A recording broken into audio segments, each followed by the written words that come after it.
Khurujul Malhama, Fathul Constantinia, that after the Malhama takes place, when most of mankind will die, then the conquest of Constantinople will take place.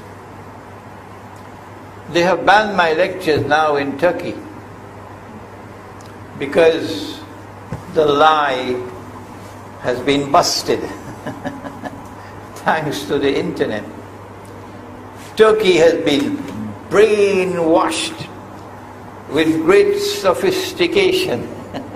The Turkish people have been brainwashed to believe that the conquest of Constantinople took place, the one prophesied by Nabi Muhammad alayhi salatu wasalam, took place in 1453 with Sultan Muhammad Fatih. So it comes as a rude shock to them that that is a lie. The conquest of Constantinople, prophesied by Nabi Muhammad alayhi salatu wasalam, is yet to occur. So they ban me now in Turkey. And my answer is, you can shut the door, but Allah can open it. So our duty is simply to teach and to proclaim the truth with humility. Why is it so important? The conquest of Constantinople taking place immediately after the alliance with Rome. Immediately after the Malhama or the Armageddon. It is because the conquest of Constantinople is of such strategic importance that we have to go back now to Islam, Russia, Crimea, Ukraine. That is the context that allows us to understand events which have been unfolding. They had a master plan for Russia. But those who are our critics are such people of such intellectual simplicity. Allahumma jalla jalaluhu.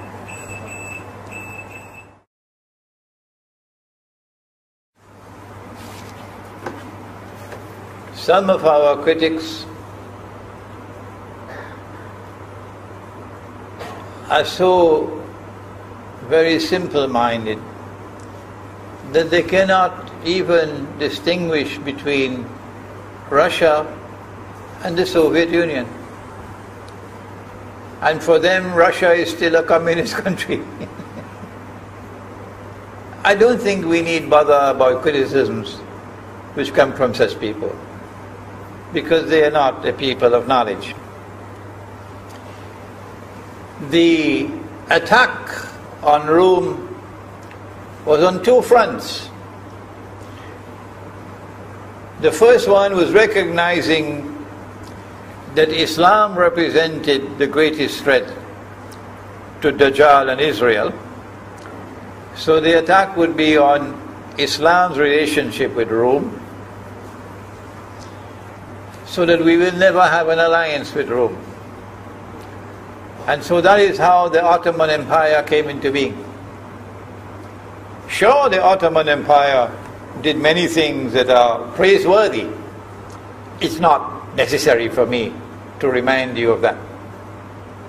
Scholarship requires us to direct attention to the real reasons why the Ottoman Empire came into being. They came into being to stab a dagger on behalf of the world of Islam into the back of Rome, again and again and again and again. They came with this bogus doctrine that Islam enjoins eternal warfare against the non-Muslim world.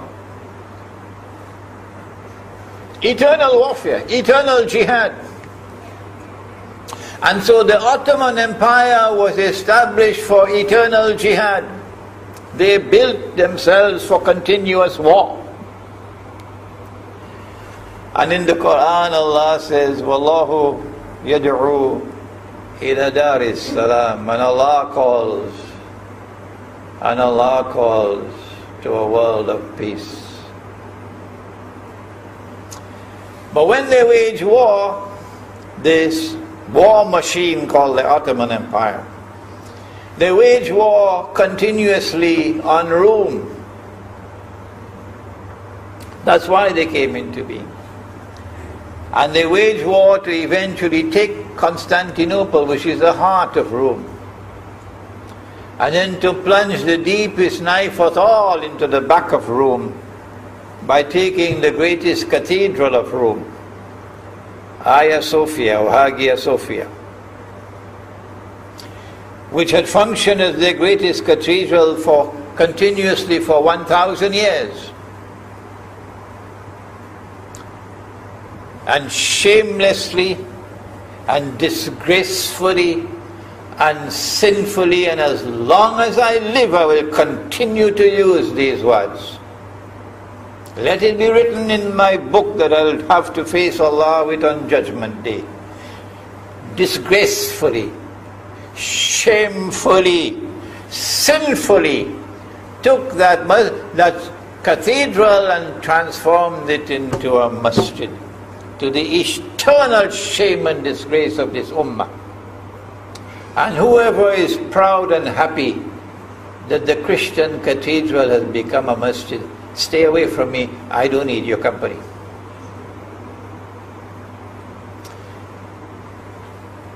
They did more than that.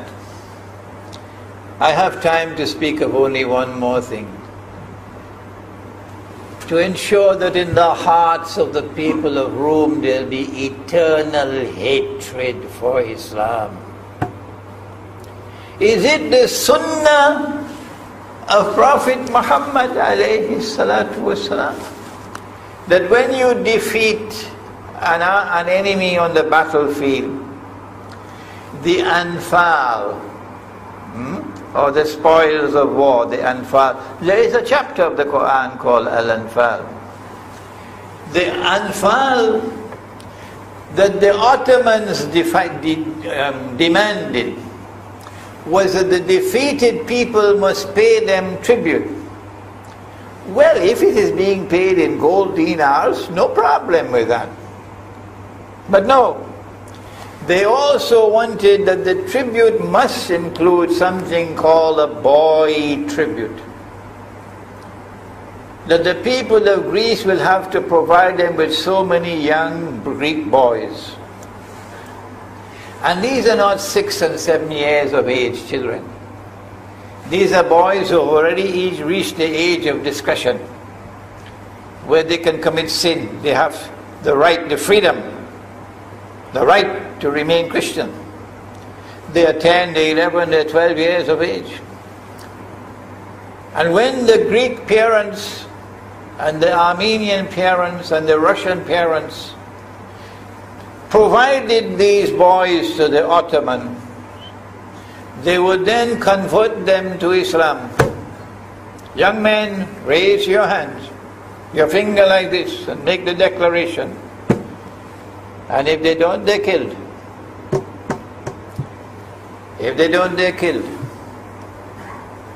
If you still want to honor your Ottoman Empire, even after this disgraceful display, which is not in the Sunnah, no, and which leaves eternal hatred in the hearts of the people, then stay away from Imran Hosein. Don't bother to listen to my question. Just get away from me, because you are a brainwashed people. What more can I do? There are the rest of the world of Islam who want to listen and to learn. So get away from us, you people with brainwashed heads who cannot understand.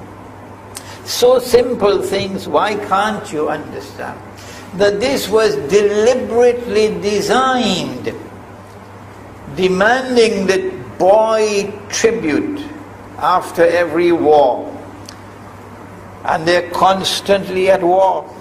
So they're getting a constant supply of Christian boys. And these Christian boys are introduced into Islam. They don't have a choice. And then they are trained to become the elite fighting force of the Ottoman Empire. Europe could not afford a standing army. No, they didn't have a standing army. But the Ottomans had a standing army of these Christian boys who are now Muslims and who are called the Janissaries, and who personally belong to the Sultan. This is how they built their fighting machine. And so the people of Greece have to suffer seeing their own sons fighting them. And the people of Russia. So this is part of the strategy to ensure that there can never be an alliance between Islam and Rome. And there will be eternal hatred in the hearts of Rome for Muslims. The other part of the strategy was to cut Russia down to size. So Russia, after the Malhama, will not be a power. It is Russia after the Malhama that they are concerned about, our enemy. So what they did was, in 1907, Britain and France embraced Russia. They used honey, come, in a triple alliance, Britain, France and Russia.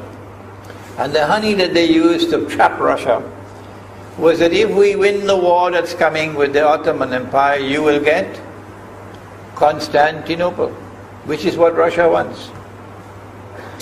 But they promised Russia one thing through the front door, and they took it back through the back door, like what they did to the Arabs.